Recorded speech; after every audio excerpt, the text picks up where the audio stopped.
બનાસકાંઠા જિલ્લા એલસીબી પાલનપુર દ્વારા વાહન ચોરીના ગુનાઓ સામે મોટી કામગીરી હાથ ધરવામાં આવી છે. પોલીસ મહાનિરીક્ષક પરીક્ષિતા રાઠોડ અને પોલીસ અધિક્ષક પ્રશાંત સુંબેના માર્ગદર્શન હેઠળ એવી દેસાઈ, પીએસઆઈ પીએલ આહિર સહિતની અલગ અલગ ટીમો બનાવી તપાસ હાથ ધરવામાં આવી હતી.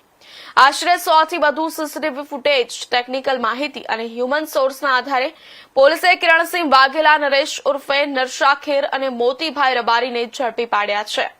આરોપીઓ પાસેથી 10 મોટરસાયકલ અને એક બોલેરો ગાડી સહિત કુલ ₹4.13 લાખનો મુદ્દામાલ જપ્ત કરાયો છે. પોલીસે કુલ 17 અનડિટેક્ટ વાહન ચોરીના ગુનાઓ શોધી કાઢ્યા છે, જ્યારે એક શખ્સ હજુ ફરાર છે.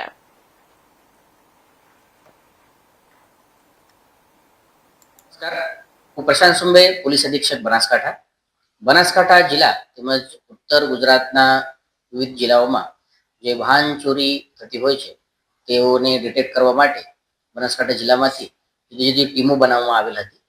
આ ટીમો દ્વારા જે કામગીરી કરવામાં આવેલ છે તેમાં એલસીબીની ટીમ દ્વારા એક ચોરીને જે આરોપી હતો તેઓને હ્યુમન ઇન્ટેલિજન્સ અને ટેકનિકલ ઇન્ટેલિજન્સ દ્વારા પકડવામાં આવે. તેમાંથી તેઓ સાથે જે કામ કરતા હતા અન્ય એવા 3 આરોપીઓને પકડવામાં આવે. એક આરોપીઓનું નામ ખુલેલ છે. આ જે કામગીરી છે આ કામગીરીના માધ્યમથી 17 જેવી વાહન ચોરી ડિટેક્ટ કરવામાં આવેલ છે. 10 બાઇક અને એક બોલેરો ગાડી રિકવર કરવામાં આવેલ છે, જેનું કુલ મુદ્દામાલની રકમ 4,13,000 જેટલી છે.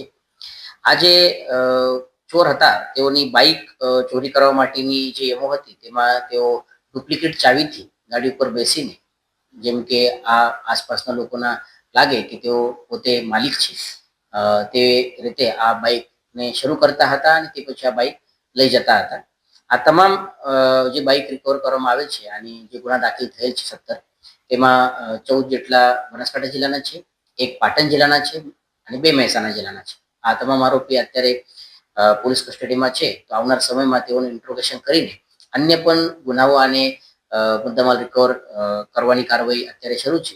અને આ તમામ ગુનેગારો ઉત્તર ગુજરાતના જુદા જુદા જિલ્લામાં એક્ટિવ હતા અને વાહન ચોરી કરીને અન્ય જગ્યા ઉપર આ વાહન લઈ જતા હતા. જે 4 આરોપી છે તેમાંથી 3 પકડાયેલ છે. તેમાંથી 2 આરોપી બનાસકાંઠા જિલ્લાના છે અને એક આરોપી રાજસ્થાનના છે. એક રાજસ્થાનના હજુ આરોપી પકડવાનું બાકી છે. તે આવનાર સમયમાં દેવભૂમિ દ્વારકા જિલ્લાના ભાણવડ પોલીસ સ્ટેશન